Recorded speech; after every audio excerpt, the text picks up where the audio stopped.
Welcome, race fans, to the American Le Mans Series and some of the most exciting and competitive racing in the world.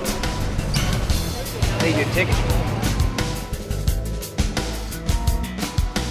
This form of endurance racing is the ultimate test of man and machine. Today, on the same track, at the same time, you'll see everything from one-off prototypes to modified production sports cars. And the surprise team of the season is Flying Lizard Motorsports. In their first year running in the GT class, they've surprised the paddock and they've been contenders for the GT Championship all year long. What a tremendous accomplishment for a first-year team. I think we've exceeded our expectations, and we've had a little bit more success than we thought we would. You never know when you put together a new team how it's going to end up, and we've done pretty well. Now's a chance for us to have some fun. I mean, let's enjoy today. We've done a lot of hard work, and we're going to go for a nice long race, and let's have some fun. Everyone works together so well. They really respect one another. And at the end of the day, it's about making the team successful. I wouldn't run out in front of a car with me driving it to put tires on it, and they do. The crew has the most dangerous job of any racing team, whether it's sports cars or NASCAR. The crew works harder than anybody else on a racing team. I mean, they put in hours that, 12, 14 hours a day, very little sleep. It's very hard work, it's hot, it's dirty, and for that, they have a huge amount of respect in my mind. We have good drivers, we have smart people that work here, and we've got an organization's skill set that's not equaled, I don't believe, in sports car racing. The speed differential between the slowest and fastest cars is incredible, and to see the passes and how the faster cars get by the slower cars, it makes for a very exciting racing, if you ask me. You can buy the car from Porsche. It's a turnkey car. They give you a little bit of wiggling room within the class, and we try and make the most of those to our own advantage. The cars are inspected carefully by IMSA before the race, and they're inspected, if you're on the podium, they inspect the car again after the race. There's a level of commitment required in racing to contend for championships that few people understand. First of all, there's a lot of zeros and commas. And there's a lot of time and time away from your family. But ultimately, what you find out once you get into racing is that everybody who runs hard is enormously professional and committed and talented. And if you want to run with them, you have to bring all of that. You have to bring everything you've got.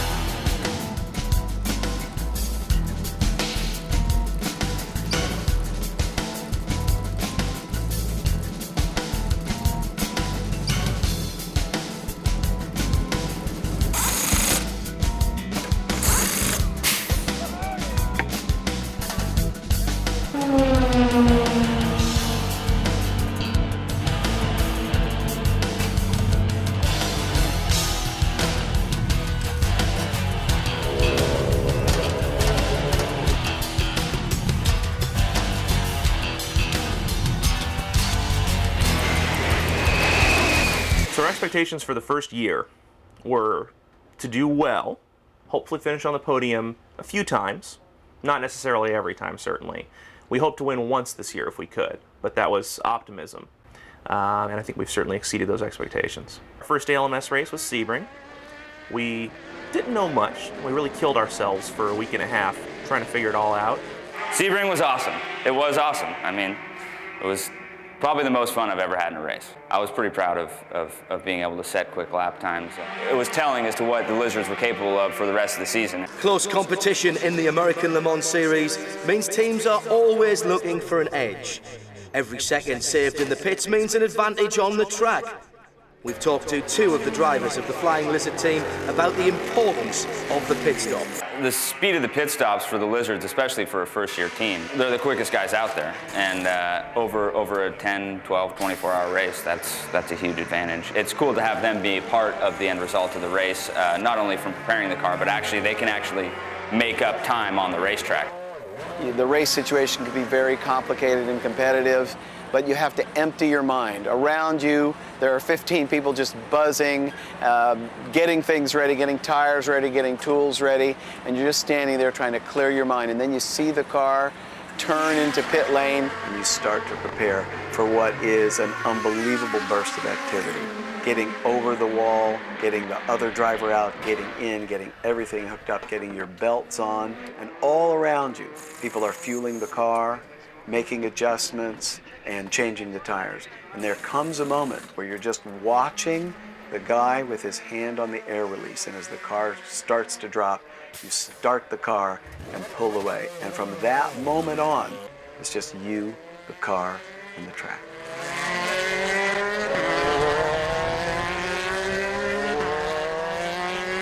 We had lots and lots and lots of work to do after Sebring.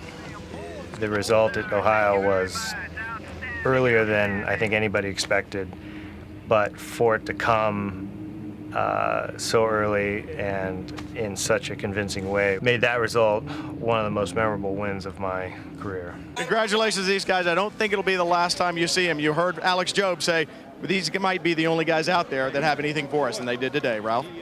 You can win on everything but luck certainly helps at the same time to get you to win. I don't think they needed the luck, but I'm more than happy to be the rabbit's foot. We've been on the podium, top 3 in every race since I've joined the team, and you know, I'd obviously like to think a little bit had to do with me, but all the pieces were there. One of the stories at Mid-Ohio was the 44 got totaled. Lime Rock was only 1 week later, and the 44 car was rebuilt essentially from the ground up. That's why we called the Lime Rock RSR the incredible instant car. A phenomenal job of getting, you know, in 3 days of putting a car back together. Lime Rock was a tough race, track we'd never been to before. It was rainy, and it rained, stopped raining, made a tire decision that unfortunately didn't go our way. When we go on the track, obviously it's not perfect. So the driver come back and he has a lot of things to complain about, and we have to analyze what he's saying and trying to translate it in terms of engineering terms. The only problems we have is the language barrier. You want to carry the maximum lateral acceleration because the speed is going to improve like that in the turns, and you want to accelerate as fast as you can and to brake as fast as you can too. He's a taller engineer than even Craig is, and trying to always look up at him kind of makes my neck hurt sometimes. This is the driver feelings, turn by turn, what's working, what's not. There is a lot of things which are not working on this lap. A lot of times we can make several drivers better by looking at where one guy is better than the other, throwing away the bad of both drivers and trying to combine them. Infineon Raceway, victory. Bittersweet, with hundreds of friends and family cheering the team on. They win in GT in one of their strongest races of the season.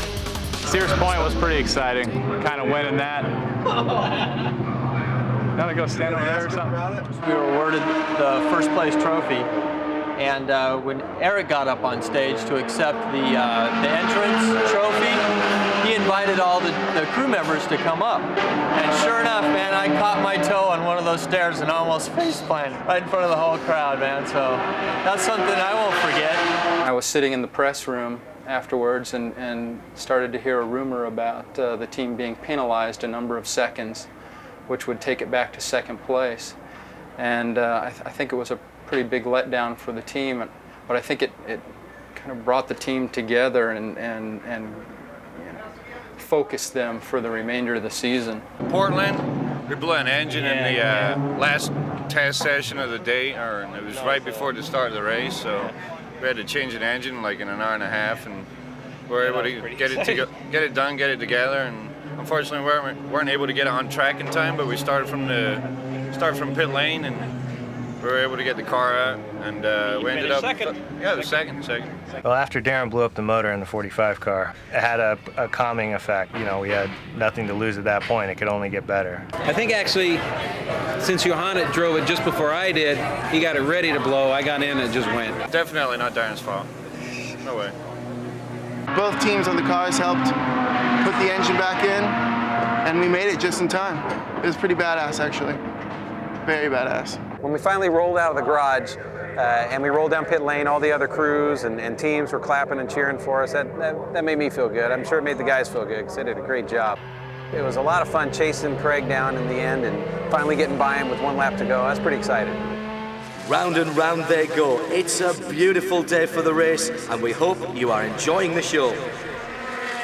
We're all together at the racetrack, and this is more our home sometimes than our regular home would be. It's kind of unique, in fact, because we don't have a set shop and everything like that, but we travel with almost everything we would need in any kind of eventuality.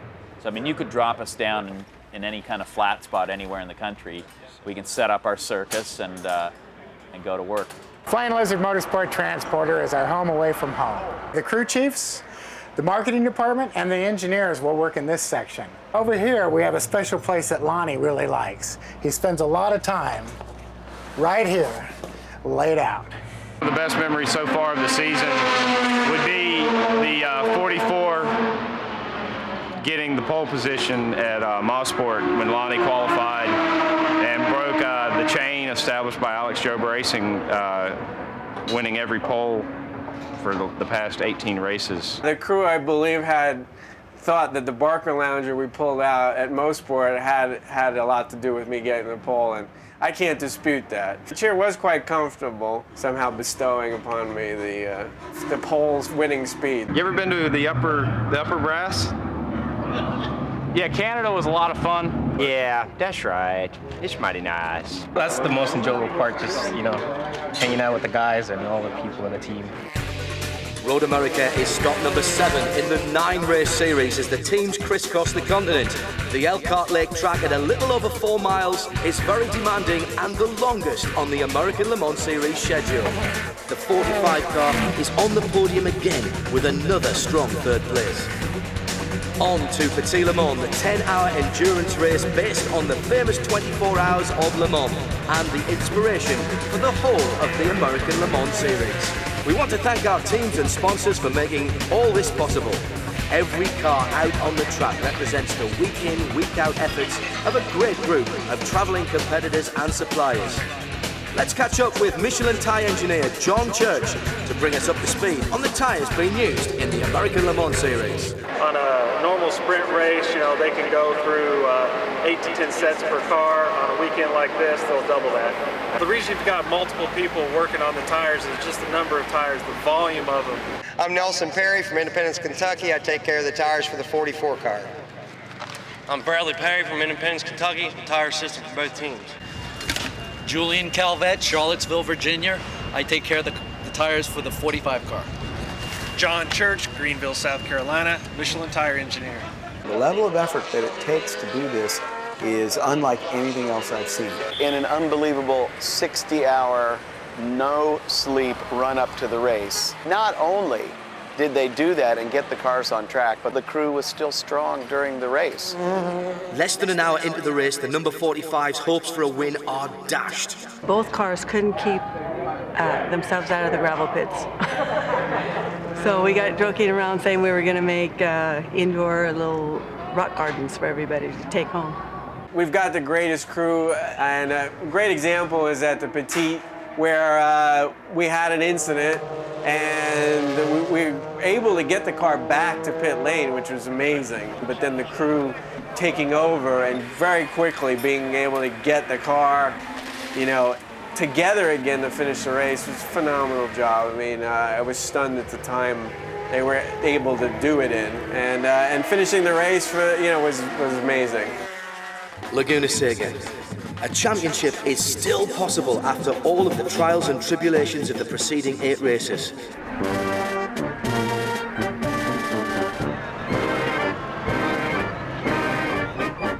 Fans are welcome in the race paddock today. This is your opportunity to take in all the sights. The tenacity that the team showed this weekend was the perfect bookend for the season, because it's something that we saw right from the very beginning, all the way through the season, overcoming adversity and always being there at the finish. What makes us do it? It's an amazing job, because it's a job where at the end of the weekend you've got something tangible to show for your work or efforts over the course of the week. And in a normal job, what have you got to show for it? Isn't she a sweetheart? It's ready to go. It'll be fast today. You know, we've done really well this year. We had a win at Ohio. We had Sears Point taken away, which was tough for us. But, I mean, we've been with Job all year, and car's good this weekend. There's a lot that goes on behind the scenes in order to be competitive in the American Le Mans Series. Every driver on the grid is backed up by an incredible team of seasoned racing professionals. I don't really know what I do, but I guess they like it, so here I am. It's like anything else. People want to be with winners, and people want to be with, around people that are nice and that act properly. I've really seen an increase in the amount of attention towards the team from the press, from the media. To describe the image of the team, it's professional, organized, thoughtful. It's really a lot of fun because you see how much people respect the team and the work we've done, and it's really fun to read about yourself and read about the team. Short-tail brocade E-Silicon Porsche 911 GT3 RSR ran really good on the Michelin tires, and the Sunoco race fuels